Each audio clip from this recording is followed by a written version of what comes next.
Wyoming Territory, 1884. The sky above Powder Basin country is the color of old A dirt road. 2 miles of frozen ground between a woman and a town that doesn't know she's coming. She pushes open the store door. Inside, a man turns from his scale, looks at her, then laughs. Not cruelly, that would have been easier. The town comes into frame. Harrow Ford, a general store, a blacksmith's forge, a chapel leaning east for 11 years, waiting to fall. In her coat pocket, pressed against her chest like a secret or a wound, a folded map. 4 miles north. The laughter was the worst part. Not because it was cruelty would have been something Bethany Colwell could have held onto, shaped into fuel, carried home like a coal still warm from the fire. Garland Phelps didn't laugh cruelly. He laughed the way a grown man laughs when a child asks him to explain why the moon follows the wagon, with the complete and comfortable absence of consideration that is its own particular kind of wound. He laughed the way men laugh when the answer is so obviously no that the question itself becomes the joke. Then he turned back to his scale, lifted the tin scoop, and drove it into the flour barrel, and the dry scraping sound of metal against wood filled the space where Bethany's words should have been. She had walked 2 miles through the November cold of Powder Basin country to stand in that store. The right sole of her boot had begun separating from the upper. 2 weeks ago, she could feel it flex with each step, the brief cold rush of air against her wool sock when the gap widened on uneven ground. She hadn't had it repaired. She hadn't had it repaired because she hadn't had the money. And she hadn't had the money because Edmund had been sick for 6 weeks before he died, and sick men don't earn, and the flour was 3/4 gone, and the 6 hens hadn't laid in 10 days, because hens stop laying when the cold comes, and there is no rooster to keep the flock settled. She knew all of this with the flat, inventorying calm of a woman who has already done her crying and arrived on the other side of it at something harder and more useful. She had asked Garland Phelps for the loan of 2 men and a wagon for 4 days, he laughed. The scoop went into the flour. The conversation ended before she found the words to begin it. Harrow Ford, Wyoming Territory, November of 1884, was not a poor town. That was the important thing to understand about it, the thing that made Phelps's laughter land the way it did. The town had a functioning mill, a telegraph line that had been operational for 3 years, a doctor who came through on the second Tuesday of every month, a school that held classes 5 days a week from September through April, a post office with its own dedicated building rather than a corner of someone's store. The Grace Covenant Chapel on the north end of the main street had a proper bell tower, even if the tower itself had been leaning east since a windstorm in 1873, and nobody had gotten around to straightening it. Harrow Ford was a town that had arrived, that had put down roots and built itself upward from them, and that arrival had produced the particular confidence of places that believe they have already solved the questions that other places are still working through. Phelps was the man who kept the ledger on that confidence. He extended credit. He called in debts. He decided by the invisible calculus of a man who holds other people's financial obligations, who was a good risk and who wasn't. He had never been cruel about it. Cruelty would have required him to feel something about the people he assessed, and what Phelps felt was nothing not contempt, not indifference exactly, but the clean absence of the kind of consideration that recognizes another person as someone whose situation might change. Bethany understood this about him in the moment he laughed. She understood it the way you understand something that has been true for a long time, but that you have only just been given the precise words for. She walked out of the store without saying anything else. There was nothing to say. The tin scoop went on scraping. The flour went on being weighed. The air outside was the color and temperature of an old pewter plate, not yet brutal but pointed, carrying in it the suggestion of something more serious that had not yet made up its mind to arrive. Bethany stood on the plank walkway outside Phelps's store for a moment and looked north, where the sky was beginning to go from pewter to something closer to iron along the horizon. She was not a woman who read weather with any particular skill. Edmund had been the one who could look at the horizon and tell her things about what the next 3 days would hold. She had watched him do it for 6 years, and had never quite learned the language of it, had never learned which shade of gray meant cold rain, which meant dry wind, which meant the kind of silence before a real storm that the land produces like a held breath. What she knew was her own body. Her hands had changed overnight, the skin tighter across the knuckles, the cold reaching deeper faster than it had the week before. Her father, who had been a bookbinder in Chambersburg, Pennsylvania, had told her once that paper knows about weather before people do. He had meant it as a craftsman's observation about humidity and temperature and the way certain papers curl or stiffen in anticipation of what's coming. She had spent enough winters in Wyoming territory now to understand that skin works the same way. She walked home, 2 miles on a dirt road that the morning's frost had turned to something between concrete and chalk. The boot's sole flexed on every step. She counted 11 puddles skinned with ice, thin enough to crack under her weight without holding. She did not think about Edmund on the walk home because she had developed, in the 19 days since his death, a system for managing when she let herself think about him brief, controlled intervals, like opening a door in a room where the heat is being carefully maintained. Opening it too often lets the cold in. She kept the door mostly shut on the walk home. She thought instead about what she had. 1 milk cow that would not survive the winter without hay she couldn't cut alone. The flour barrel that was 3/4 empty. 6 hens that had stopped laying. The rifle Edmund had cleaned 2 days before he died wiped down the barrel, oiled the action, set it back on the wall pegs with the same deliberate care he applied to everything, as if he had known he was making the object ready for someone else's use and wanted it to be right. 8 cartridges in the box on the shelf. 2 boys, 3 years old, who still sometimes looked at the cabin door when they heard wind against it, as if the wind might be their father coming home. She did not have 2 men and a wagon. Garland Phelps had made certain of that. The next morning she tried the blacksmith.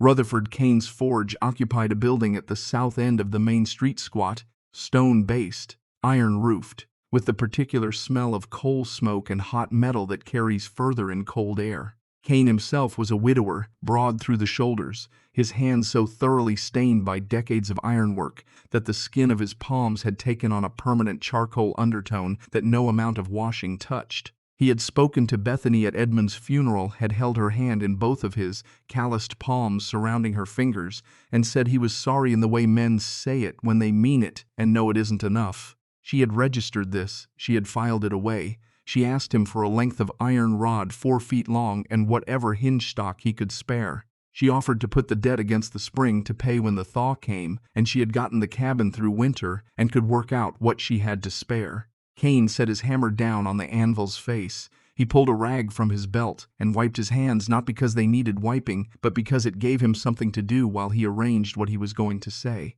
He wore an expression she hadn't seen on him before, the look of a man choosing between 2 things he doesn't want to say and trying to find the one that does the least damage. He couldn't do it, he told her. The winter was going to be harder than most. He'd heard the reports, felt it in the way the ground had already given up its warmth 2 weeks early. Iron was scarce because the last supply wagon had come short, and it would be March before another reliable delivery. A woman with 2 small children had no business taking on additional debt against a spring no one could predict. She ought to write to her family back in Ohio, he said. She ought to think about the stagecoach, about a train ticket, about getting somewhere with people who could help her through the cold months.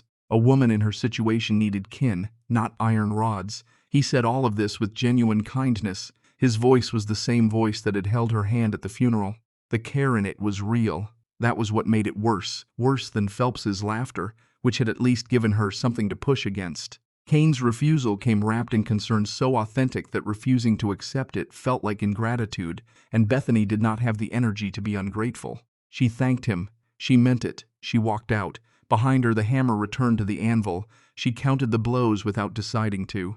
1, 2, 3. The ringing followed her down the plank walkway, past the dry goods annex, past the post office, past the cluster of men outside the feed store who looked at the ground when she walked by, because looking at a young widow in the street requires either conversation or deliberate blindness, and they had chosen blindness. 4, 5, 6, 7. The ringing stopped being audible somewhere near the edge of town. She stood at the place where the main road became the dirt track that ran south and west toward the homesteads scattered through the Powder Basin, and she stood still for a moment in the iron-gray air, with her hands in the pockets of her wool coat, and she did not cry. She had done her crying, all of it, she believed, though she couldn't be certain in the 19 days already gone.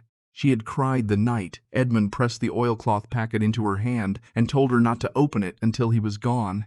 She had cried the 3 days between his death and the burial, alone in the cabin after the boys were asleep, sitting at the table with the lamp turned low so the light wouldn't show under the curtain. She had cried at the graveside in the thin wind, with Court pressed against her left leg and Dex pressed against her right, both of them too young to understand what was in the ground, but old enough to know that something had changed in the way the world worked, something important and irreversible.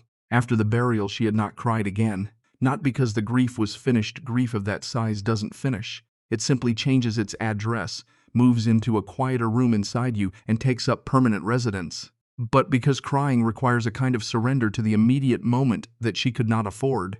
The moment kept presenting her with problems that required thought, not tears. The flour barrel, the hens, the cow, the boys, the winter. What stood in the road where her tears had been was something colder and more structural. It wasn't courage exactly. Courage implies the presence of fear that you act against. This was simpler than courage. It was the understanding that she was the only person who was going to solve the problems in front of her, and that understanding had weight and density and left no room for anything that didn't move her forward. She walked home.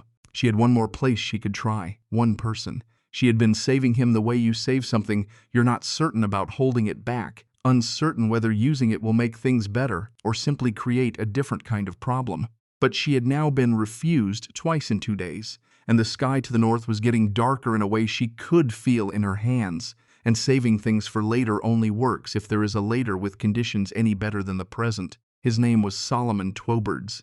He lived 4 miles south of the Colwell cabin in a dugout cut into the south face of a shallow rise, the kind of earthwork shelter that looked, from a distance, like a slight irregularity in the hillside, easy to miss until you knew where to look. He had been in Powder Basin country since before the territory had its current name, before the survey lines went in, before the homestead claims were filed. He was half Shoshone on his mother's side. The Shoshone people had lived on this land for generations before the survey lines arrived, and whatever else he was on his father's side. Nobody in Hereford had ever asked him directly, and he had never offered the information. He kept 3 dogs and a mule and a shelf of books that everyone who mentioned him claimed to have heard about from someone else who had actually seen it, which meant it functioned in the town's imagination as a kind of rumor about Solomon's inner life, a detail too specific to be invented, but too strange to be confirmed. Hereford did not speak to Solomon Twobards as a rule. The town was not organized enough in its hostility to call it exclusion.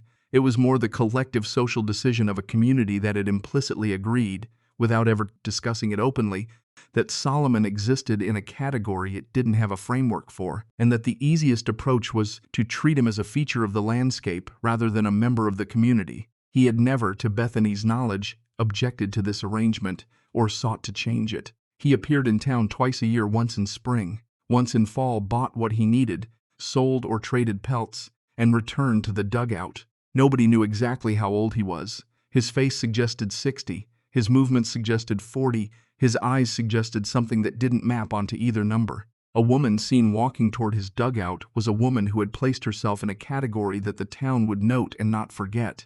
Bethany knew this. She had known it since she first considered going to him 3 days ago when she was sitting at the table with Edmund's map spread out under the lamplight. She had considered it and set it aside, considered it again and set it aside again, the way you put down a tool that might work, but might also make the job harder, testing the weight of it. She picked it up now because she had run out of other tools. She walked to his dugout on the 3rd day after the funeral.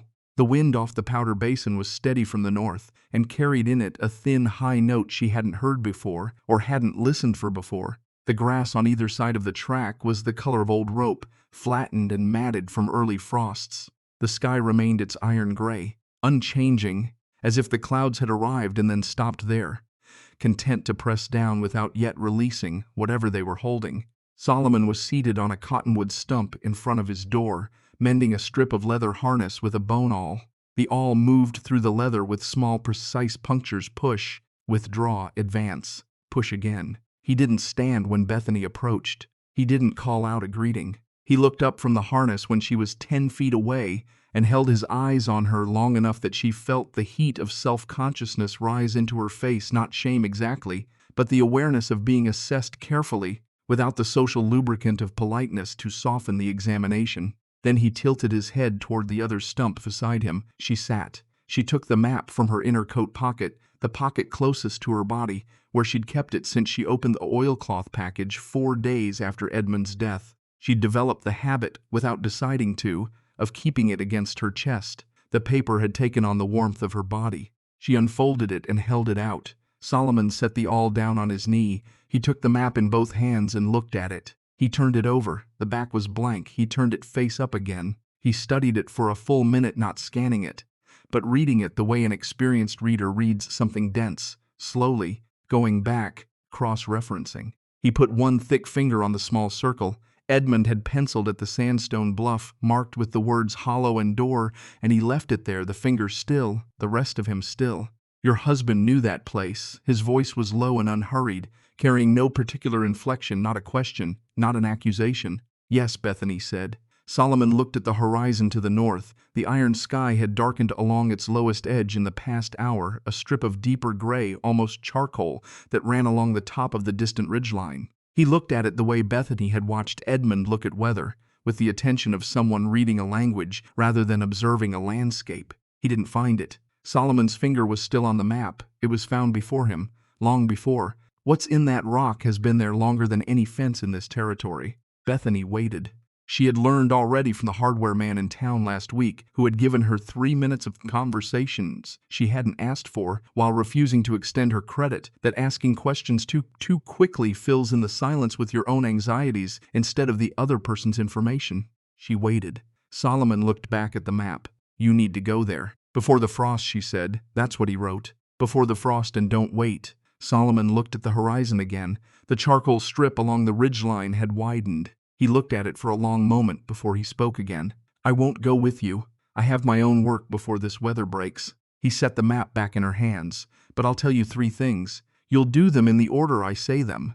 She held the map and listened. The first thing, a wagon wouldn't reach Vermilion Ledge. The country between her cabin and the bluff was cut by 3 ravines, and the last one was too steep for any wheeled vehicle to navigate without proper roadwork that didn't exist. She would have to go on foot and carry everything she brought. The second thing, the entrance to the hollow was not where Edmund had marked it. Edmund had drawn his circle on the outside face of the bluff on the western face, where the sandstone curved and caught the afternoon sun. The real entrance was around the eastern shoulder, at the height of a tall man's shoulder above the loose rock at the base, concealed behind a slab that could be moved by someone strong enough who knew exactly where to put their hands. Solomon would not tell her where. Edmund had left her the means to find it, he said. She would recognize it when she touched the stone. The third thing, she was to take the children with her, not leave them at the cabin with a neighbor, not ask anyone in town to watch them. Take them, both of them, the whole way. Bethany asked why. Solomon said, You can't leave them alone. They can't leave you alone. That's reason enough for any road. She stood. She folded the map back into her inner pocket against her chest. She thanked him, and she meant it, in the measured way she was learning to mean things in this period, with the knowledge that sincerity was expensive, and she should spend it accurately. She turned to walk back toward the track. Solomon's voice came behind her, without urgency, as if he were finishing a thought he'd started some time ago. That town won't help you. Don't go back to them again. What they refused you today, the land will give you by a stranger road. It has always worked that way out here. Remember it. She walked north with those words sitting in her chest alongside the folded map, both of them warm from her body, both of them something she would carry the rest of the way. Bethany Colwell had been born in Chambersburg, Pennsylvania, in 1858, the second child of a bookbinder named August Voss and his wife Margaret, who had grown up on a farm outside Harrisburg and never entirely stopped thinking of herself as a farmer's daughter even after 20 years in town. August Voss's shop occupied the ground floor of a narrow brick building on the main street. He bound books for the 2 lawyers in town, repaired damaged volumes for the seminary library on the hill, produced ledgers for the merchant houses on commission, and kept the family in modest, consistent comfort through the particular combination of skill and reputation that tradespeople depend on in small cities. What Bethany absorbed from her father was not the craft itself, though she could distinguish by touch between a well-sewn signature and a poorly sewn one, and could identify 3 kinds of leather by smell. What she absorbed was the principle behind the craft, that things of value require protection that is planned in advance, not improvised after damage has occurred. Her father applied this to books: the proper cover boards, the right paste, The case that keeps moisture from the pages and pressure from the spine, but he applied it to everything else too, and he talked about it constantly, in the way tradespeople talk about their craft as if it explains all of life's other arrangements, because for them it does. She had been 20 years old when Edmund Colwell came through Chambersburg with a survey party contracted by a railroad company that was running preliminary lines through the Cumberland Valley. He was 26, lean in the way men who work outdoors are lean, with the particular quality of attention she had noticed in him immediately. A focused, unhurried watchfulness that she would spend 6 years learning was not caution but precision. He didn't rush things. He looked at them properly first. They were married 4 months after they met, which was faster than her mother thought wise and slower than Edmund, who had made up his mind in the first week, would have preferred. They came west in the spring of 1878, Wyoming Territory, the Powder Basin country, 160 acres of grassland north of the new town of Harrow Ford, on a homestead claim Edmund had researched for a year before filing. The land was harder than either of them had entirely prepared for. The winters were longer, the distances between people were greater, but the particular quality of Edmund's attention, that focused, unhurried watchfulness that refused to be rushed into conclusions, turned out to be exactly the right equipment for the life they had landed in, and Bethany found, to her own mild surprise, that she had similar equipment, assembled from different materials, doing the same work. 6 years of marriage. Twin boys in 1881, born 2 months early, both of them stubbornly alive despite the doctor's careful management of expectations. Corton Edmund Colwell, the elder by 4 minutes, with his father's dark eyes and his father's particular expression of settled determination when he had made up his mind about something. Dexter August Colwell, named partly for Bethany's father, quieter in a way that wasn't shyness, wasn't slowness, was something more like the quality you sometimes find in people who are listening to a frequency that the people around them aren't tuned to. He had been born listening. He would look at you from across a room with an attention so complete it felt like a kind of knowledge. Edmund had died on the 19th of October, in the back room of the cabin, in the bed they had shared for 6 years. He had been sick since September, a cough that started as a nuisance, that he addressed with the same methodical attention he brought to everything, following the doctor's instructions exactly, drinking the preparations the doctor left, resting when he was supposed to rest. Cough got worse anyway. Coughs of that kind generally do. The last night he was fully conscious, he pressed the oilcloth package into her hand. "Don't open this until I'm gone."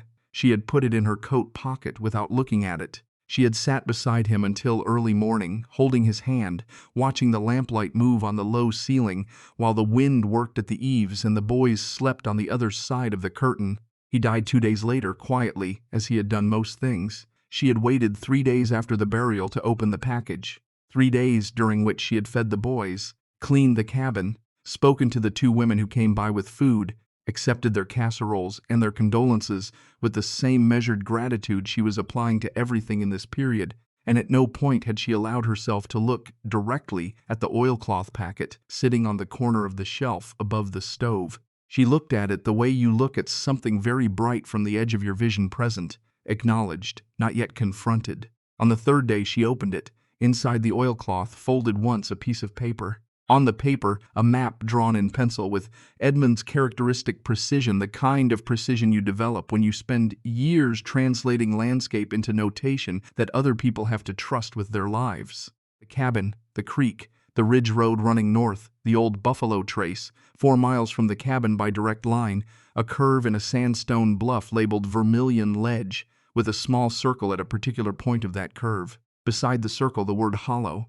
Below that, the word door. Below the map, 1 line in his careful tilted handwriting, Vermilion Ledge before the frost. Don't wait. She had read the line 3 times. She had folded the map back along its existing creases and put it in her inner coat pocket where it had stayed since. She had then sat at the table for a long time, an hour, perhaps more, looking at the lamp flame without thinking anything in particular, which was itself a kind of thinking.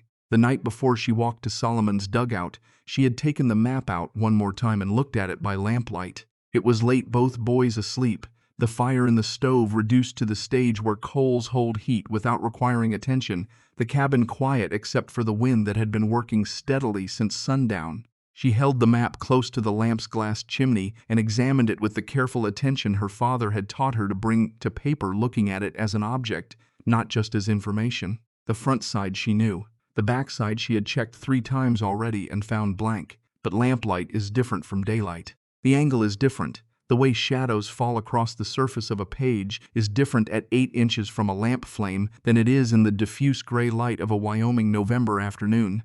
She tilted the paper. The back side wasn't blank. It wasn't covered in writing either. It wasn't that, but the surface of the paper, when the lamplight caught it at a low angle, showed texture where there shouldn't be texture on blank paper. Faint indentations, as if someone had written on a page placed on top of this one, pressing hard enough that the impression transferred. She couldn't read it by tilt alone. The indentations were too shallow, too faint. She moved the paper closer to the flame, not close enough to scorch, just close enough to let the heat do something to the surface. Nothing appeared. Whatever was there, if anything was there, wasn't responding to heat alone. She folded the map carefully, returned it to her pocket, and sat in the dark after the lamp ran low and guttered out. She didn't decide anything about the back of the map that night. She filed it the way her father had taught her to file things that weren't yet ready to be understood, carefully, in a place where she could find them again. She had one more thing to do before she could leave for Vermilion Ledge, and she did it the evening after returning from Solomon's dugout. She packed. The hickory and oak sled she had built herself 2 winters ago, the runners shaped from split hickory, the platform boards from green oak that had since cured to something close to iron hardness, she pulled out from under the lean-to on the cabin's east side and examined it in the last of the afternoon light. The runners were sound. The platform boards were tight. Edmund had looked at it the previous winter and told her it was good work, which coming from him was a specific assessment rather than a compliment, and she had taken it as such. She packed the tallow candles wrapped in oiled paper. She packed the rifle, took it down from the wall pegs, checked the action, loaded it, set it on the sled, looked at it, confirmed in her mind that it needed to stay loaded rather than be loaded when needed, because there would be no reliable interval of safety in which to load it if something required it. She left it loaded. She packed 8 cartridges in a cloth pouch, dried apples in a canvas bag, the hard cheese a wedge the size of her fist, harder than new cheese has any right to be, which meant it would last. The remaining salt pork wrapped in cloth, the iron pot, the striker, a small tin of flint. She packed the short-handled shovel, which she had almost left behind twice before deciding it was not a thing to leave behind on a journey to an unknown space. She packed the coil of rope Edmund had cut and spliced himself 40 feet of it, the splices smooth and tight the way Edmund's splices always were. Tested before he stored it, tested the way he tested everything he made. 2 wool blankets, the quilt from the boys' sleeping box, the quilt Bethany's mother had sent from Pennsylvania 2 years ago, heavy enough to be genuinely warm, light enough not to be a burden on the sled. The map, in her inner pocket. She thought about the boys last. Not because they were last in her consideration. They were never last in her consideration. They occupied a space in her attention that was less like a priority and more like the conditions inside which all other priorities had to operate. She thought about them last because thinking about them earlier, in the context of what she was preparing for, would have produced an emotion she couldn't afford to have while she still had packing to finish. She dressed them the next morning before dawn. In every layer she had for them the wool underlayers, the flannel shirts, the heavier wool outer shirts, the small coat she had made from a bolt of heavy wool tweed she'd bought off a traveling merchant 2 autumns ago. She wrapped each of their heads in the knitted wool caps that came down over their ears. She put their hands into the mittens she'd made from the same wool as the coats. Court stood for the layering process with the dignified impatience of a small person who accepts necessary things, but wants you to know he accepts them under protest. Dex stood without protest of any kind, his eyes large and dark on the lamplight, watching his mother's face, while she dressed him with the focused stillness that was simply his way of existing in the world. Bethany put Dex's hand in Court's hand. She crouched down to their level, the cold floor of the cabin against her knee, the lamp behind her casting their shadows long against the curtain. She told them they were going on a walk. She told them they were going to see something their father had wanted them to see. Court looked at her with his father's dark eyes, with his father's expression of settled attention. Is Papa going to be there? The lamp guttered once in a draft from somewhere. No, Bethany said. The word came out level and complete. But he sent us. He wanted us to go. Dex, who had said almost nothing in 3 days, had eaten when she put food in front of him, had slept when she put him in the box, had watched the cabin with the large, still attention of a child processing something enormous. Dex pressed his cheek against her hip and left it there for a moment, warm through the wool of her coat. She stood. She got the sled.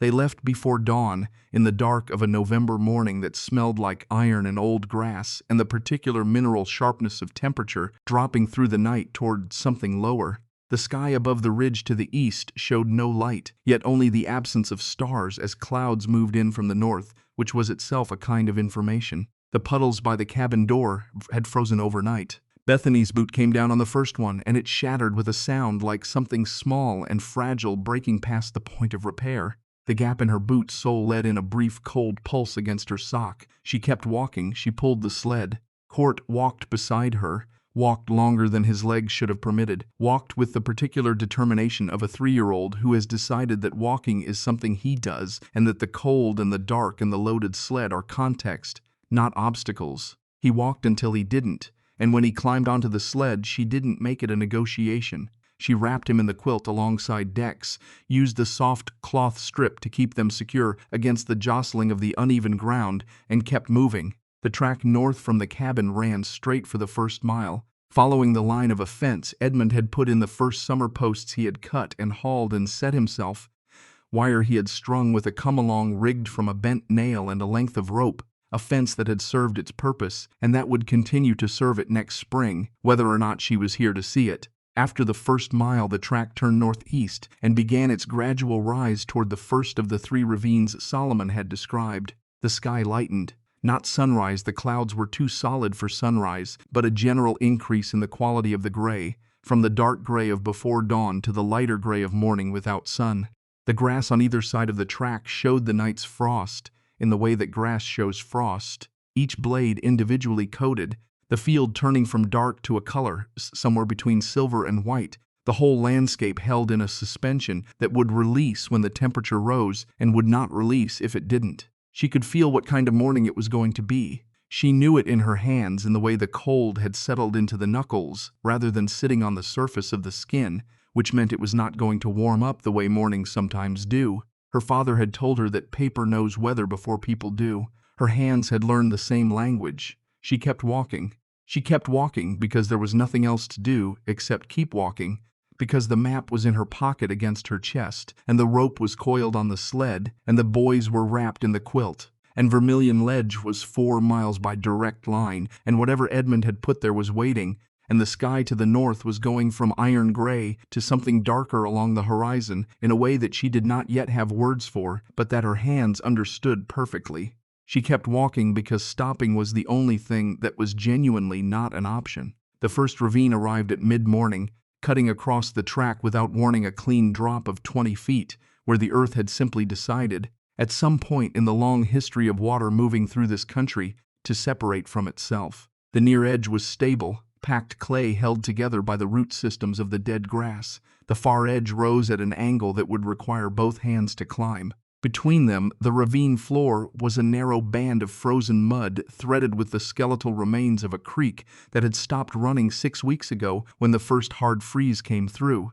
Bethany stopped the sled at the lip and looked at it for a long moment without moving. She was calculating, not panicking, not despairing, calculating the way her father had taught her to approach a damaged binding, assess what is actually there before you decide what to do about it. The sled could not go down the near face and up the far face intact. The rope could manage the descent if she tied off to one of the exposed root knuckles at the edge. The ascent on the far side was the problem. The far slope was longer, the grade steeper, the footing less certain under the frost.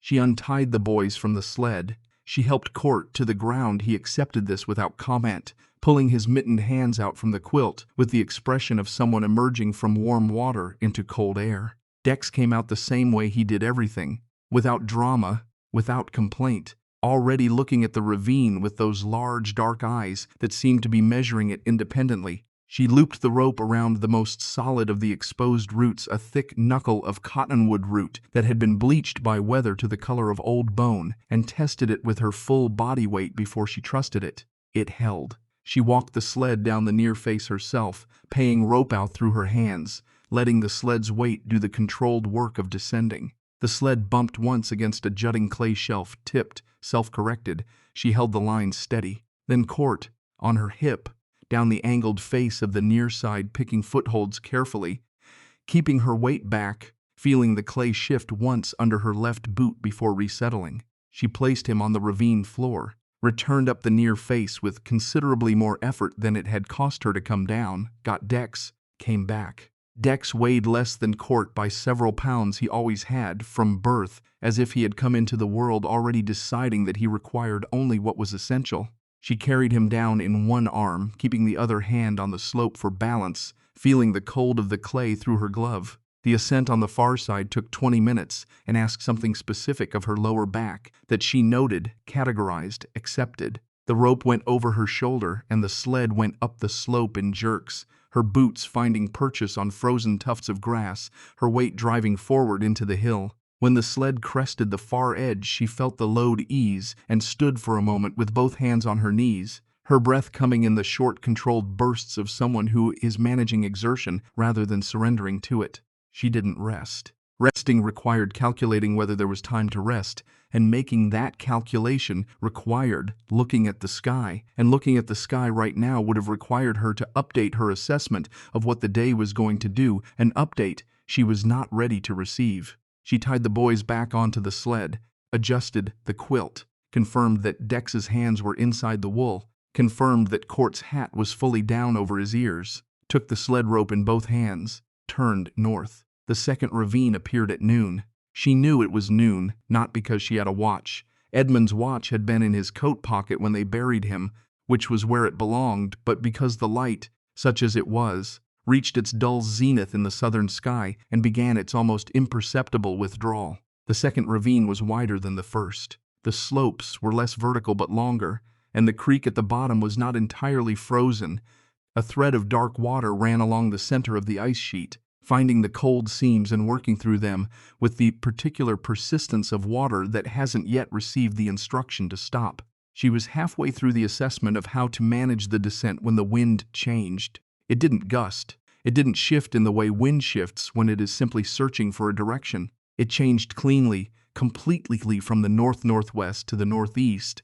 With Lynch came a quality of sound she had not heard from this particular sky before. Earlier in the morning, the wind had been thin high, almost reedy, the sound of something stretched too tight. This was different. This had body to it. This was what a bell sounds like in the moment after it is struck, when the metal is carrying the full resonance of the impact through itself, full and round, carrying everything it contained. She stood at the lip of the second ravine with the sled rope in her hands, and she listened to it. She was not, as she had acknowledged to herself on the walk south to Solomon's dugout 3 days ago, a woman who could read weather with any precision. What she had instead was her hands. She had noted the change in her hands that morning before leaving the cabin, the way the cold had located itself in the knuckles rather than on the skin's surface. Now she felt something further, a tightening in the skin across the back of both hands, a contraction that was different from the simple cold of the air, that felt less like temperature dropping and more like the air itself becoming denser, heavier, changed in its composition. The sky above the far ridge was no longer iron gray. The clouds along the northern horizon had dropped. The bottom edge of the cloud mass, which had been sitting above the ridgeline all morning, was now below it. The ridgeline was disappearing into the cloud base the way a shoreline disappears into fog, incrementally, from the edges inward. The color of the cloud had gone from gray to something closer to the green-gray that bodies of water take on before they freeze. She had no name for what she was looking at because she had never needed a name for it before, had never been standing on an exposed piece of powder basin grassland watching it happen in real time.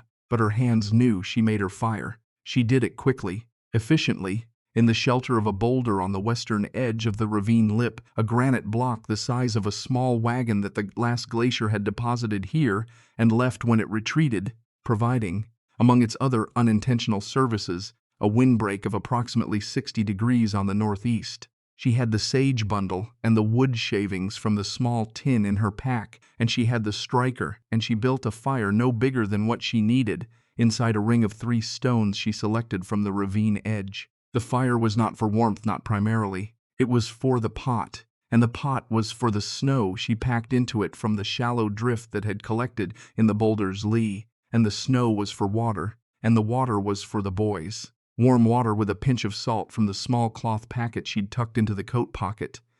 She made both boys drink it, not asked, made. Court complied with the particular resentment of a 3-year-old who recognizes when compliance is not optional. Dex drank without resentment or enthusiasm, steadily, looking at his mother over the rim of the tin cup with those measuring eyes.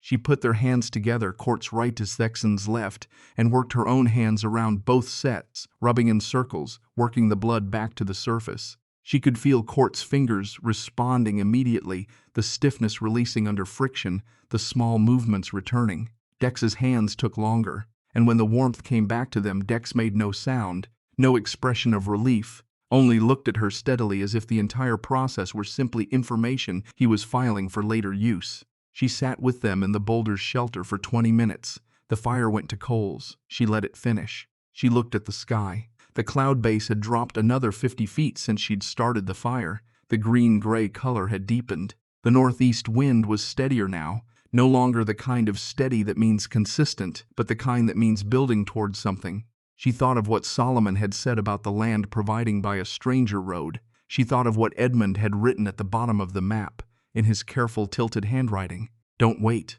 She looked at the second ravine. She looked at her boys, bundled in the quilt, looking back at her. The understanding came to her not as a thought, but as a physical fact, arriving in her chest with the same undeniable weight as hunger or thirst. If she did not reach Vermilion Ledge before dark, she was going to lose them to the cold, on the open ground of the Powder Basin. Not possibly, not perhaps. The storm was going to arrive a week earlier than any man in Harrow Ford had predicted. The storm did not know or care about anyone's predictions. She was the only warm thing between her children and the open sky. She stood. She picked up the sled rope.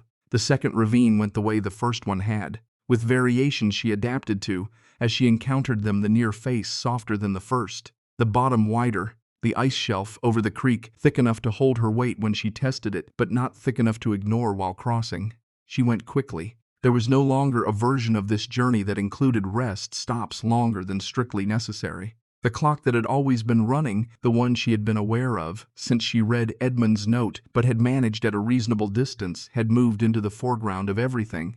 She was 2/3 up the far side of the second ravine, the sled rope cutting across her shoulder, her boots finding the frozen grass clumps one at a time, Court and Dex tied into the sled above her, watching the sky with the unsentimental attention of children who have already decided that their mother's plan is working. She was 2/3 up when she heard it. A footfall, light, deliberate, on stone behind her. Her hand went to the sled before she turned. The rifle was lashed to the sled's side rail, accessible but requiring a moment to free. She turned. The dog stood on the lip of the ravine above her, larger than the dogs kept by most homesteaders in the area, with the deep chest and long legs of an animal bred for ground covering rather than herding. Gray, the particular slate gray that looks silver in flat light, eyes the pale yellow of creek water over sand. She had seen this dog before. It had been lying in front of Solomon's dugout when she arrived 3 days ago, its head between its forepaws, watching her approach with those yellow eyes. It had not moved when she sat down on the stump beside Solomon. It had not moved when she left. It had been there when she arrived, and it had been there when she turned to go. And she had not thought about it again until this moment. The dog stood on the ravine lip and looked at her. Then it looked past her, past the sled, past the boys, past everything immediate, and looked north-northeast toward the place where the sandstone ridge of Vermilion Ledge was no longer visible against the sky because the cloud base had swallowed the horizon. It looked in that direction with the fixed, deliberate attention of an animal that knows exactly what it is looking at. Then it began to walk, not toward her, not investigating, north-northeast, along the line of the ravine's edge, finding the route along the high ground that Bethany, focused on the rope and the slope and the footing, had not looked up long enough to consider. It walked without pausing, without looking back, at a pace that was neither urgent nor leisurely, the pace of something that knows where it is going. She went over the ravine lip. She stood on level ground with the sled beside her. The dog was 30 feet ahead, still moving, still not looking back. She watched it for 5 seconds, long enough to take in the direction it was choosing, the way it kept to the high ground on the wind-sheltered side of every small rise, the way it navigated around a patch of ground that looked solid from her vantage point, but that the dog's choice of route suggested was otherwise. She followed. This was not a decision made under duress or desperation. She would think about it later in the chamber, on the 5th day when the storm outside the rock had reached its peak, and she would recognize it as one of the cleanest decisions she had made in recent memory. The dog knew this ground. She did not. The dog was going in the right direction. She was going in the right direction. There was nothing else to evaluate. Court watched the dog from the sled with his father's focused attention. He didn't call out to it, didn't reach for it. He watched it the way Edmund had watched things he was trying to understand, carefully, without premature conclusion. Dex watched the dog for a while, then watched his mother, then went back to the dog. Whatever he was cross-referencing between the two of them, he appeared to reach a satisfactory conclusion because he settled back into the quilt without urgency. The dog took them along a line that Bethany's instinct would not have chosen, not straight, not the most direct path toward the northeastern horizon, but angular, cutting across the prevailing geometry of the land at an offset that kept them in the lee of every natural windbreak the terrain offered, the low ridge, the stone outcropping, the dense mat of scrub juniper that grew along a dry wash where some underground seam of moisture was enough to support them. It avoided the flat section between the second ravine and the third that looked, from the air, like the obvious route, but that the dog's behavior suggested was exposed in ways the elevation map didn't capture. The third ravine was the one Solomon had described, the one he had told her was not navigable by wagon under any circumstances. She understood why when she reached it. It dropped at an angle close to 45 degrees on the near face, not a cliff, not technically impassable, but the kind of slope that requires full attention on every placement of every foot, where losing one hold doesn't give you time to find another before the geometry takes over. The floor was a boulder field, the rocks frozen into their positions by the ice that had worked into every gap. The far side rose more gradually, but with a surface of loose shale that made every step a negotiation. The dog stopped at the point where the ravine's lip curved, where the 45-degree face eased, almost imperceptibly, to something closer to 35. A few degrees less, enough. It sat at that point and looked at Bethany. She looked at the slope. She looked at the dog. She looked at the slope again. The difference between 45 degrees and 35 degrees is not large from a distance. It is very large from the top of it, with a loaded sled and 2 children and a lower back that had been noting its objections since the first ravine. She went down that slope the way she had learned to do things that require everything you have, without looking at the bottom, looking only at the next foothold, then the one after that, keeping the sled behind her on the rope so its weight didn't pull her forward, using the rope to control the rate of descent rather than resist it. Court and Dex she carried down separately. Court first, placed at the boulder field's edge, told firmly to stay, then back up for Dex, then back down, then the sled, hand over hand, the rope burning through her gloves in a way that told her it was working. At the bottom of the boulder field she stopped, she breathed, she looked up at the sky. The first snow was falling, not falling, arriving. That was the more accurate word. The flakes were so small they seemed less like precipitation than like the air itself had changed its constituency, the moisture that had been held in suspension all morning finally declaring itself. They came from directly overhead, from the eastern quarter, from everywhere. They were the size of salt crystals, and they fell without sound. She pulled the sled up the shale face of the far side with the rope over her shoulder and the sled grinding against the loose stone, and her boots finding the larger embedded rocks beneath the sliding surface. The sound the shale made as it shifted was the sound of a calculation being made and remade, each piece settling, resettling, finding a new temporary arrangement. She got the sled to the top. She got herself to the top. She stood on the eastern side of the third ravine in the falling snow, with the salt crystal flakes collecting on the shoulders of her coat and on the quilt over the boys. The dog was already ahead of her, 20 feet, moving along the base of a red sandstone outcropping that rose on her right. The bluff, Vermilion Ledge. She recognized it from Edmund's map, not by any landmark he had drawn, but by the color, that deep reddish-brown of iron-rich sandstone that is different from every other color in the Wyoming landscape, a warm color in a country of cold ones, incongruous and specific. The dog walked her along the base of the bluff where it curved east, then northeast, keeping close to the rock face where the overhang above provided a few inches of shelter from the snow now falling with more intention than it had shown 5 minutes ago. Bethany kept her eyes on the dog. The dog kept its eyes on the bluff face. It stopped, sat, looked at a point on the rock face at approximately the height of a tall man's shoulder above the loose rock and compacted debris at the bluff's base. She looked where the dog was looking. Nothing. Red-brown stone streaked with black watermarks, the surface broken into its natural facets by weathering and frost. She stepped closer. The snow was falling in earnest now. The flakes were still small, but they were closer together. The light, already diminished by the cloud cover, had taken another step down, the kind of reduction that doesn't happen all at once, but that you notice when you look at something you were looking at 20 minutes ago and realize it has less definition now. She took her right glove off and put it in her coat pocket. She placed her bare hand against the stone. Cold of it went through the skin and settled into the bone of her hand almost immediately, the deep, still cold of rock that has been absorbing winter for months, stone cold in the most literal sense of the phrase.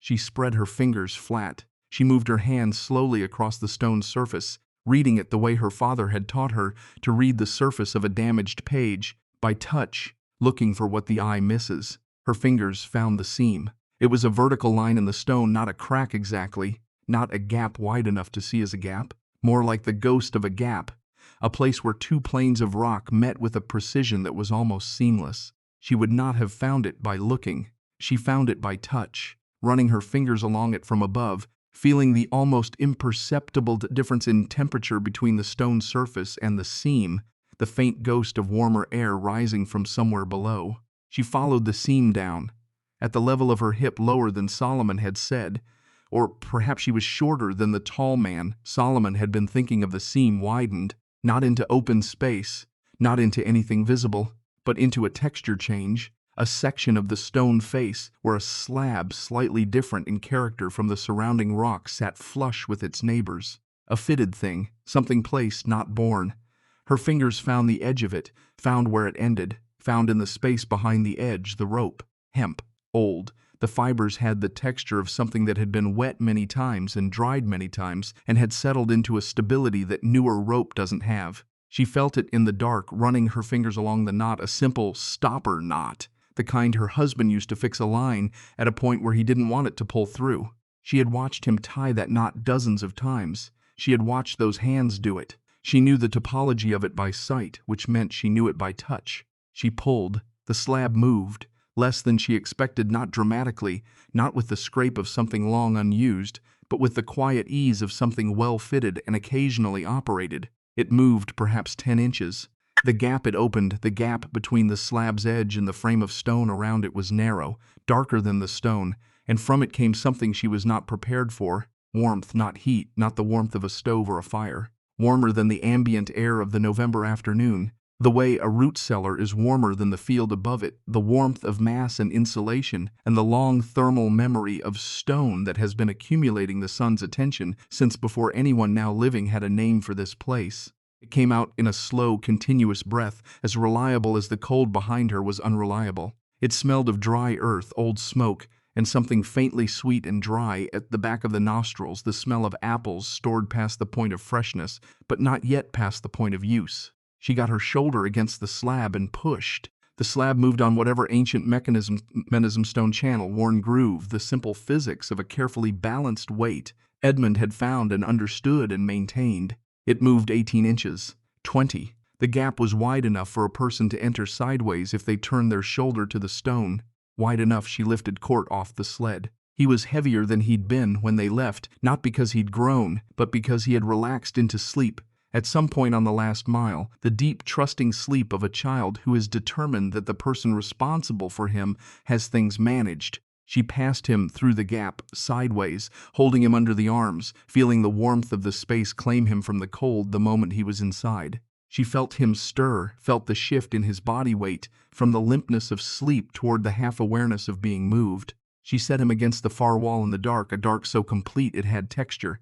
Dex was awake. He had been awake since the dog stopped. He looked at the gap in the rock face with the same assessing gaze he had directed at the ravine, at the sky, at his brother, at everything that constituted the day's information. She lifted him and passed him through and felt him land on his feet on the other side, 3 years old, on his feet in a dark space he had never been, and he did not cry. The sled went through on its side, one runner, then the frame, then the other runner, the rope dragging through last. She went through last. She pulled the inner rope. There was an inner rope, a second line hanging on the interior face of the slab, because of course there was, because Edmund had thought of everything from the inside as well as the outside, and the slab drew back to its seat with the same quiet efficiency with which it had opened. The sound of the wind ended, not faded, ended. One moment it was there, the northeast wind, the bell sound, the snow and the cold and the open sky of the powder basin pressing in from all sides,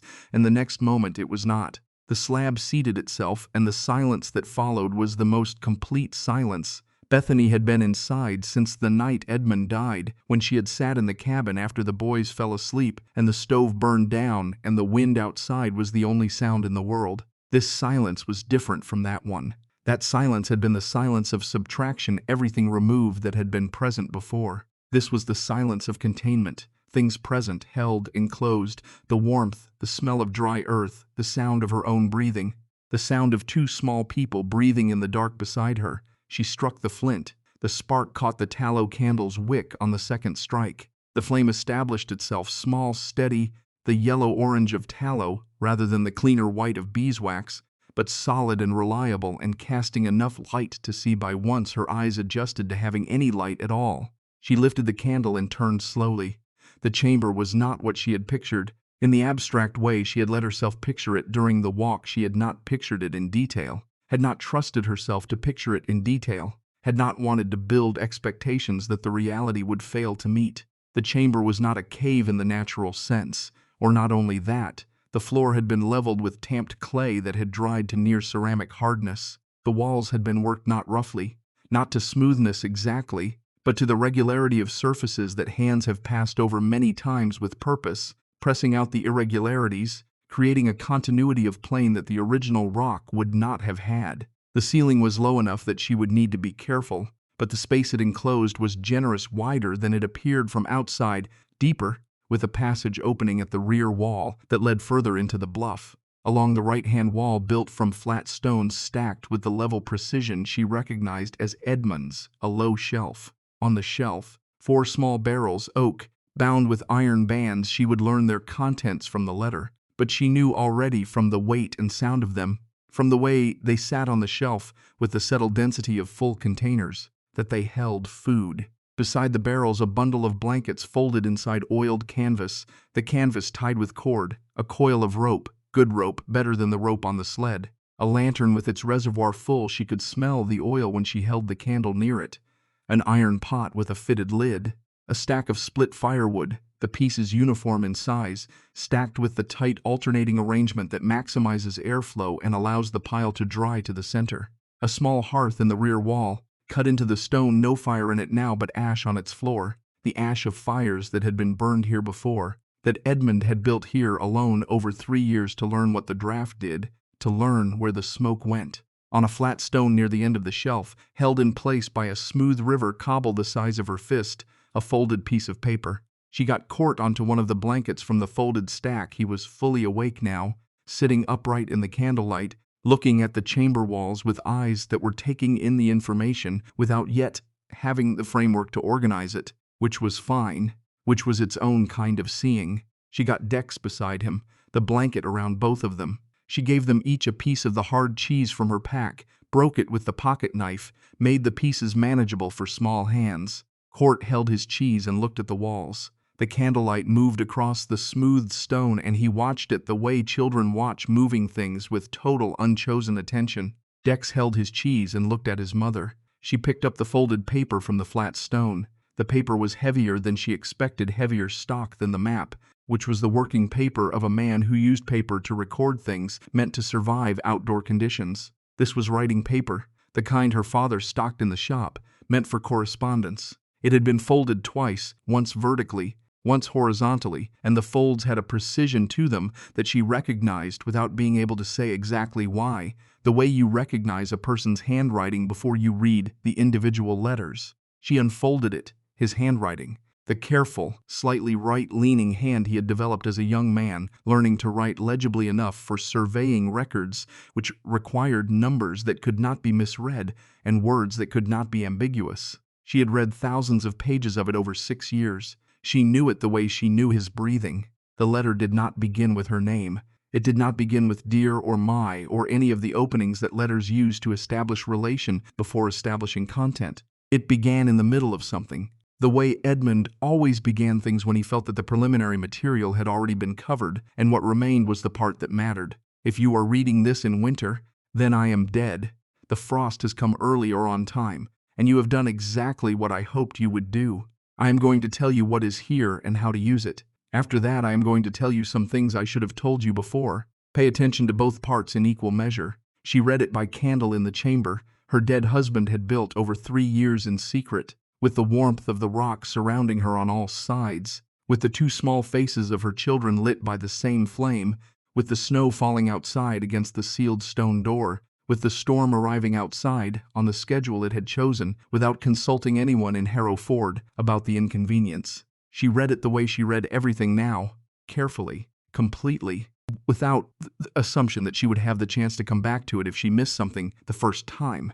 The candle flame held steady in the still air of the sealed chamber. There was no draft. There was nothing moving the air. There was only the warmth of the stone and the light of the one candle and the voice of a man she would never hear again, speaking to her in his careful, slightly right-leaning hand from somewhere on this other side of a door she could not find. She read. The letter ran 4 pages in Edmund's careful hand, and she read all of it twice before she set it down. He had found the hollow 4 years ago, the autumn of 1880, the year before the boys were born.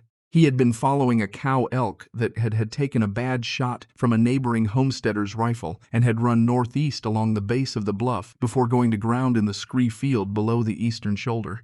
He had been feeling along the rock face for a handhold to brace himself while he looked down into the scree, and his fingers had found the seam. He had found the rope in its halm without understanding what he was touching for a full minute. He had pulled it with the caution of a man who has learned that the landscape of Wyoming territory occasionally contains things that were left by people who had reasons for leaving them that you would be wise to understand before you disturbed them. The slab had opened. He had his saddlebag candle. He went in. He had stood in the chamber for a long time. He wrote, "I understood immediately what I was looking at. Not what it was for originally that I can't tell you, and I don't think it matters. What I understood was what it could be for. The rock around this space has been storing heat since before either of us was born, and it releases that heat slowly through the winter, the way a good cast-iron stove releases heat after the fire is banked steadily, without drama, for longer than you expect. I checked the temperature every week for a full winter before I put anything inside. It never dropped below the point where stored food would freeze. Not once. He had not told her. He addressed this directly, in the second page, with the flatness of a man passing judgment on himself without the luxury of appeal. I was wrong to wait. I convinced myself that I was waiting until it was finished, that I wanted to hand you a completed thing rather than an uncertain project. That was true, but it was also a way of not examining the real reason, which was that I didn't know how to explain why I had started without telling you. I started it, after Phelps laughed at me. 2 years before you went to ask him the same favor, Phelps laughed at me in the same store, in the same way, when I asked to borrow his wagon and 2 of his hired men to bring out a load of oak I'd cut on a bureau parcel. The laugh was the same laugh. I recognize it now as the sound a door makes when it closes on something that was never really available. I walked home from that store and I thought about that laugh for a week. And at the end of the week, I had decided that whatever came for this family in the years ahead was not going to find us waiting on Garland Phelps's goodwill. Garland Phelps's refusal had sent Edmund to Solomon Twobird's. Solomon had told him about a homestead 6 miles west where a man named Carver had died the previous winter, and his wife had gone back to her family in Missouri, leaving behind a full cord of sawn white oak stacked under a canvas lean-to, paid for, unneeded, slowly weathering. Edmund had hauled it in 4 trips with a borrowed handcart, working at dawn before the rest of the Powder Basin was moving, leaving before light, returning before light. Nobody saw him do it. Nobody asked about it. The oak had become the shelf, the barrel supports, the fitted frame around the slab. Rutherford Kane's refusal addressed on the 3rd page, with less bitterness than Bethany expected, More observation had sent Edmund south along the Powder River to a camp of working men she had never heard him mention, where a craftsman named Jedediah Marsh had been working iron for 4 decades without a modern forge, using methods that predated the industrial equipment the town blacksmiths depended on.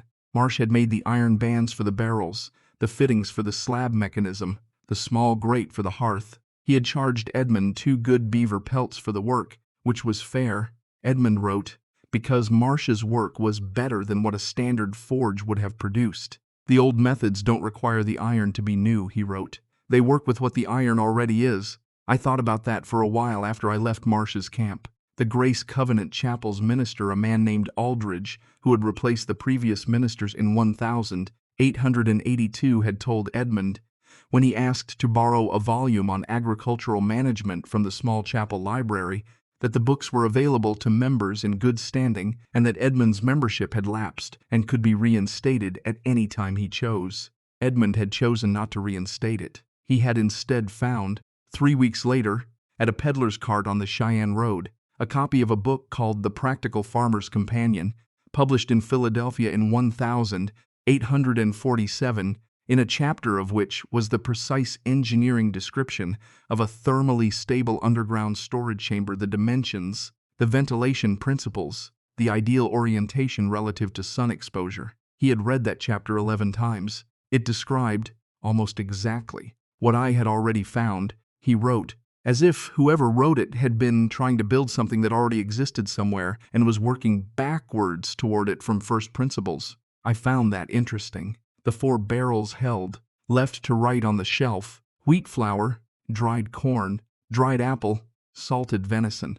Enough for 3 adults through a full winter, if rationed with care, more than enough for 1 woman and 2 children through whatever remained of this one. The blankets were heavier wool than anything sold in Harrow Ford's dry goods, bought from a merchant in Casper who carried goods intended for the army contracts, and who had sold Edmund 4 surplus blankets at a price that required negotiating across 2 separate visits. The rope coiled by the shelf was for the passage at the rear of the chamber. The passage led to a lower space, not large, where a seep in the rock produced clean water into a shallow stone bowl. Test the water before you use it, Edmund had written. I have tested it every month for 3 years. It is clean. Test it yourself. Don't take my word for it. I wasn't there to see the winter you're reading this in, and I don't know what has changed. The hearth at the rear wall had a fissure above it that ran up through the rock to the bluff's exterior face, dispersing smoke across 50 feet of rough stone so that no column of smoke would appear at any single point that could be identified from the ground. Edmund had burned fires in the hearth for 3 winters while testing the system. Nobody ever came, he wrote. I don't know if nobody noticed or nobody cared. I think nobody looked. People don't look at the things they don't expect to see. The letter's final page was different in character from the first 3. The first 3 were organized, sequential, the handwriting consistent in its spacing. The 4th page was written in a different session. She could tell by the slight change in ink color, the marginally different angle of the letter forms, as if he had sat down at a different time of day or in a different quality of light. The handwriting was the same. The pace of it was different, less organized, more like thinking than reporting. The boys will remember this winter, he had written near the bottom. Whatever happens, they will remember it.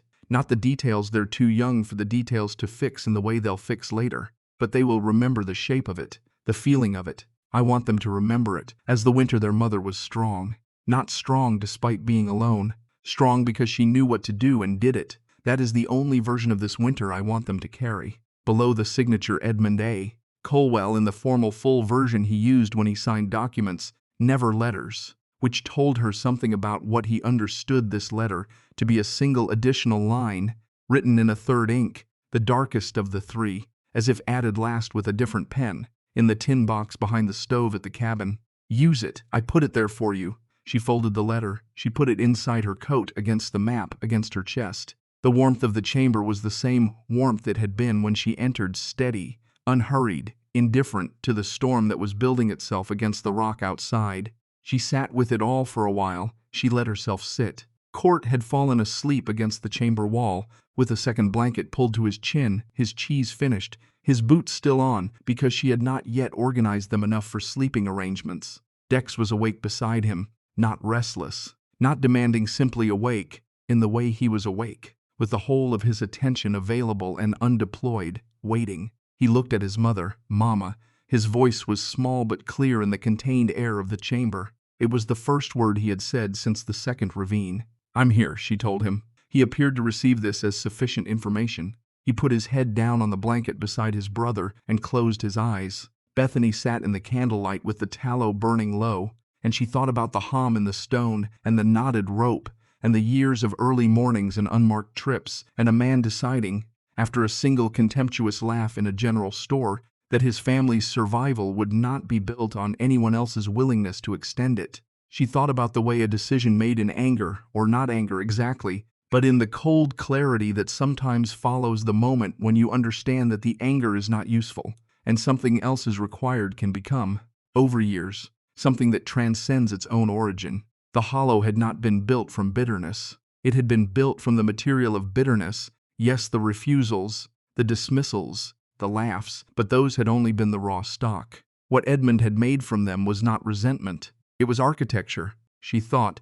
A man who was refused everything built everything from what he was given instead, and what he was given instead turned out to be better. The storm announced itself fully on the second day. She heard it through the rock, not clearly, not with the immediacy of sound in open air, but as a change in the quality of the silence, a density to it, a pressure. The stone carried sound the way heavy fabric carries motion, diffusely, with the sharp frequencies absorbed and only the deepest frequencies permitted to travel. What reached her inside the chamber was the bass note of it, the sustained, structural sound of weather, operating at a scale that has nothing to do with human plans. She had been counting candles. Each tallow candle lasted approximately 4 hours of continuous burn. She had 7. She would not burn them continuously.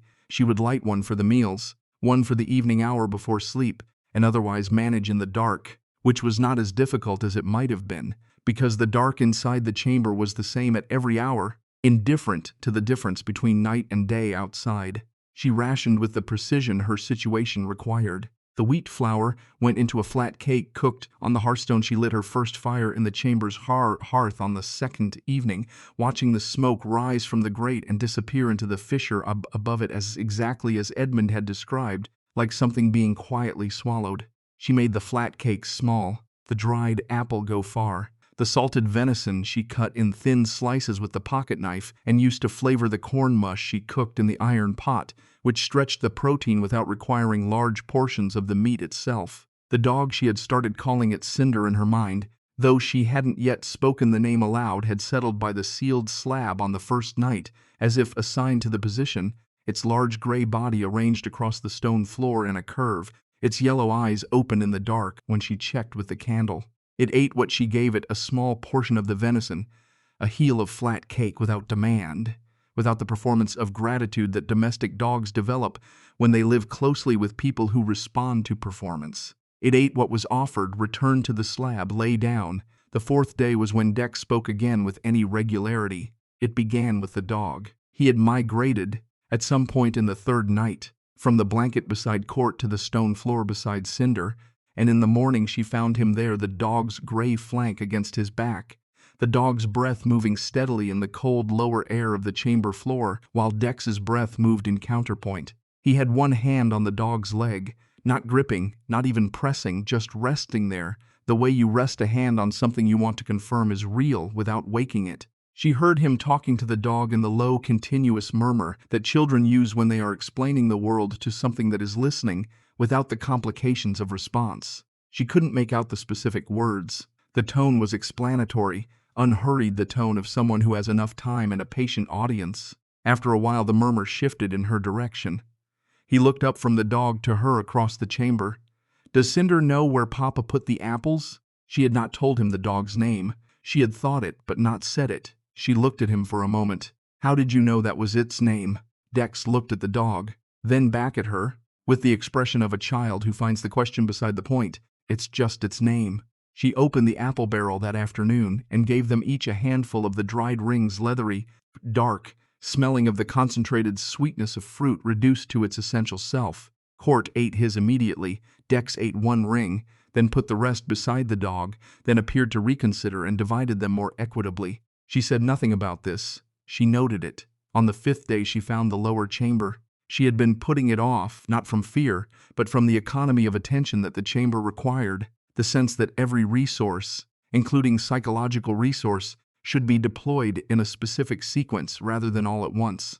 On the 5th day she decided she had the sequence stable enough to extend it. She took the lantern. She tied the good rope to the lowest shelf support 4 knots, tested each one with her full weight before she committed to the passage. The passage was narrow, lower than the main chamber, angling downward at perhaps 20 degrees. She moved through it on hands and knees, the lantern held forward, the rope playing out behind her. The lower chamber was small. She could stand in it only by tilting her head to one side. The floor was stone, natural, unworked. In the far corner, in a depression that had been worn into the rock by the slow, patient work of water finding its level over what must have been a very long time, water gathered. Not dripping exactly, seeping, working through the limestone cap somewhere above and collecting in the bowl by the operation of gravity and permeability. She cupped her hand into it, cold, clear. She tasted it. Clean mineral, faintly sweet, the way good well water is sweet, the sweetness of stone rather than organic matter. She filled the pot. She carried it back up the passage. She told the boys there was water below and that they were not to go to the passage without her, which Court accepted with the solemnity of a child receiving an important rule, which meant he would try to follow it, which was sufficient. The 7th day she thought about Rutherford Kane. She had been thinking, in the long hours of the chamber's dark, about many things, about Edmund's letter, about the specific decisions that had built the space she was in, about the nature of help offered under constraint versus help freely given. Edmund had written that a person who refused you once carries that refusal into any subsequent assistance they offer, the way a hairline crack in a wheel spoke carries the original stress even after the wheel has been repaired. She had thought about whether this was true. She had thought about Kane's face when he told her the winter would be hard. She believed his concern had been genuine. She also believed that a person can be genuinely concerned about you while still categorizing you in a way that makes real help impossible, placing you in the column marked problem to be solved rather than the column marked person with agency, and that the kindness of the concern doesn't change the categorization. She didn't reach a verdict on Kane.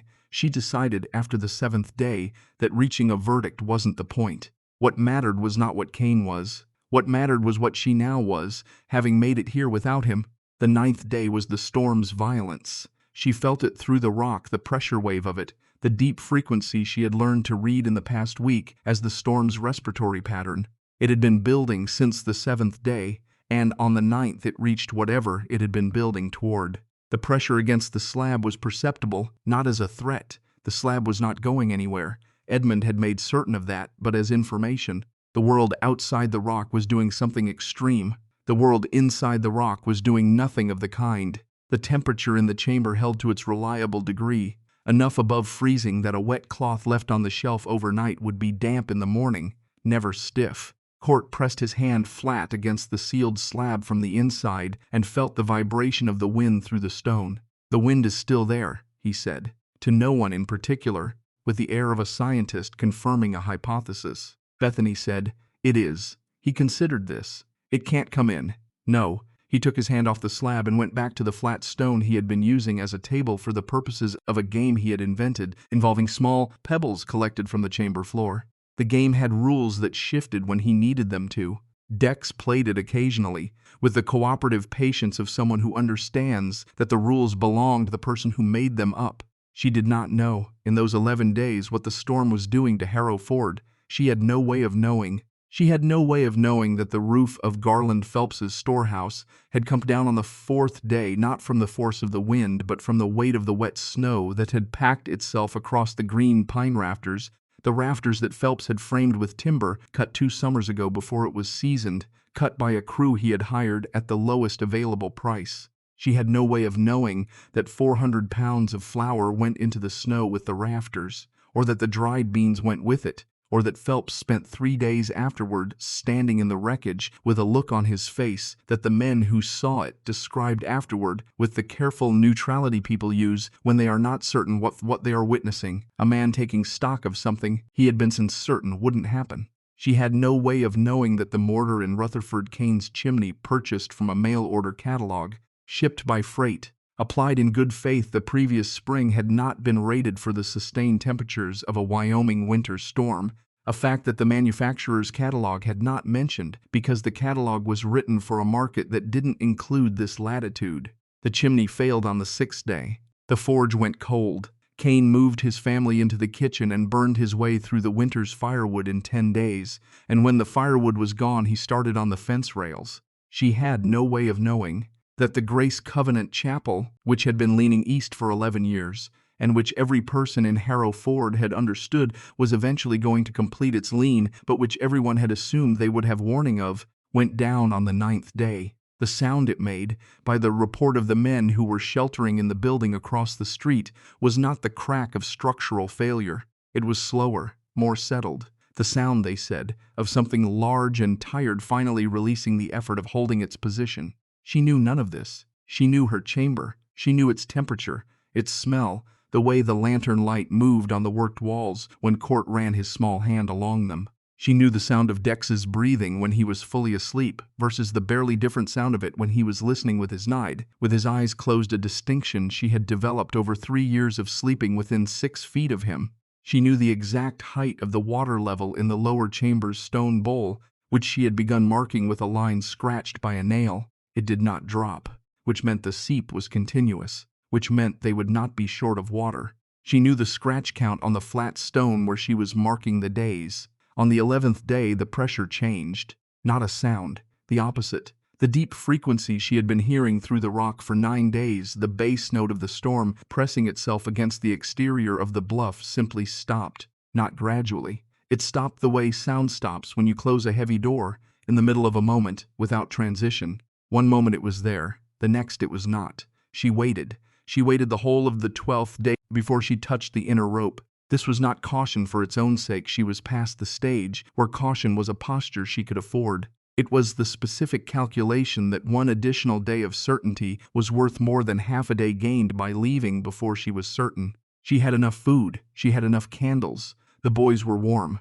One more day cost nothing that wasn't already accounted for. On the morning of the 13th day, she pulled the inner rope. The slab opened with the same quiet ease it had shown on the way in.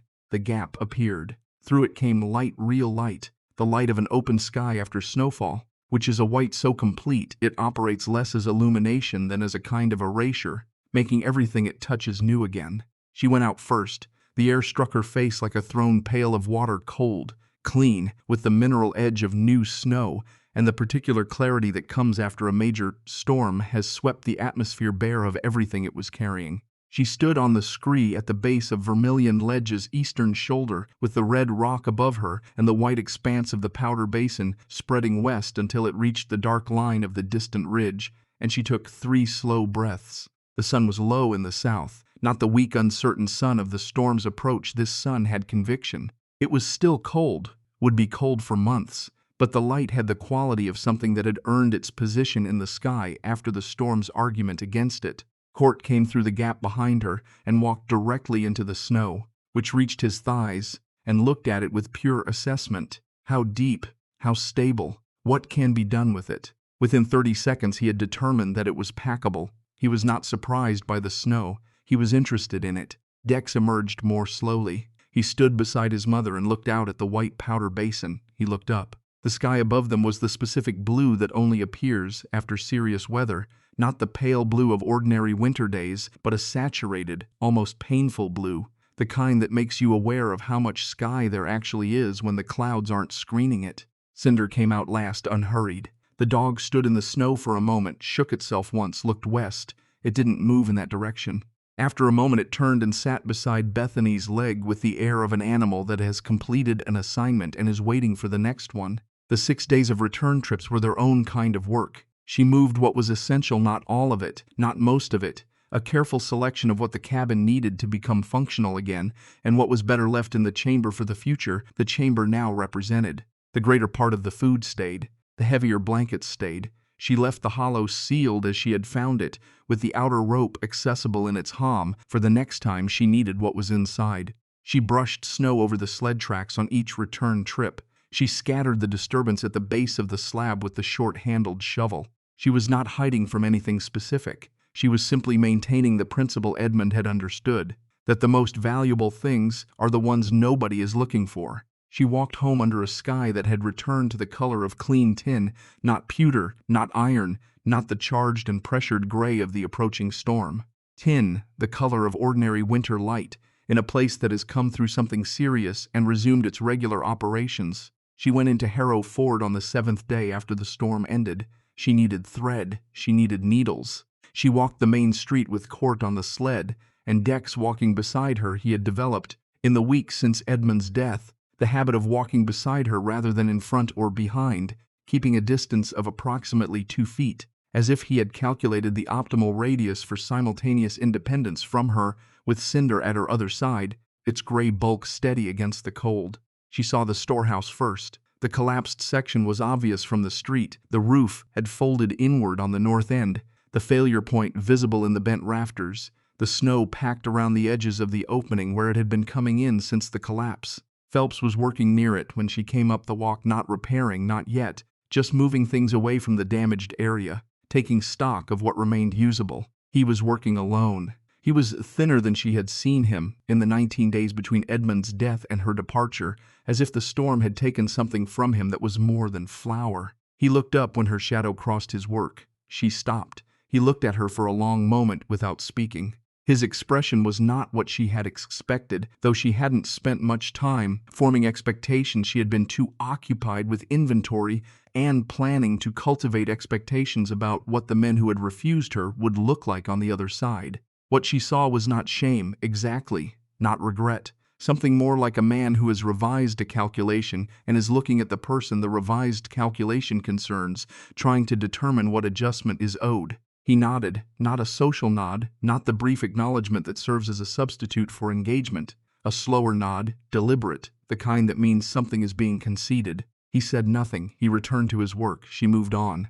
Kane's forge was operating when she reached the south end of the street. She could hear it before she saw it. The ring of iron on iron carrying in the cold air with the particular clarity that metal on metal produces in temperatures below freezing. He had the improvised forge running, the small one he had built from fieldstone and clay, while his main forge sat cold without its chimney. The fire was smaller, the heat less efficient, but it was working. He was making something small, a bolt perhaps, or a bracket, his concentration on it complete. Her shadow crossed the forge floor through the open door. He looked up. Mrs. Colwell. The name landed differently than it had the last time she stood in this doorway. Then it had been addressed to a problem he was declining to engage with. Now it had the quality of a word being spoken aloud to confirm that the person wearing it was real, was present, had survived something he had been uncertain she would survive. She said what she had decided to say on the 3rd day in the chamber, in the flat and specific terms that the chamber's clarity had produced. Kane, I have flour to spare. If any household in town has run short after the storm, I can bring some in. He put the work down. He wiped his hands on the apron with the same motion she had watched him use the last time she stood here, the reflex of a man organizing himself before speaking. He looked at her with the expression she now recognized as his, the face of a man positioned between two things he would rather not choose between, doing the choosing anyway. I was wrong about the winter, Mrs. Colwell. His voice was level, carrying no performance of emotion. I was wrong about a good many things. The honest answer was the one she gave him, not to spare him anything, but because it was the accurate answer. Most of us were. She bought her thread, her needles, a small paper of pins. She paid with the coins from Edmund's tin box, the box behind the stove she hadn't known existed, that she had found when she was looking for the striker in the first days after his death, the lid of which she had opened to find a collection of coins that had no immediate explanation. She understood them now. Years of small transactions settled in coin rather than credit, the coin put away rather than spent, accumulated without announcement toward no stated purpose except the general purpose of there being enough when enough was needed. This was how Edmund operated in everything. He didn't tell you about the reserves. He built them and left them where you would find them. She paid for the thread with his saved money and walked out into the November street with what she had come for. She took a longer route home, not the direct track, but the one that ran along the top of the North Ridge before descending to the cabin.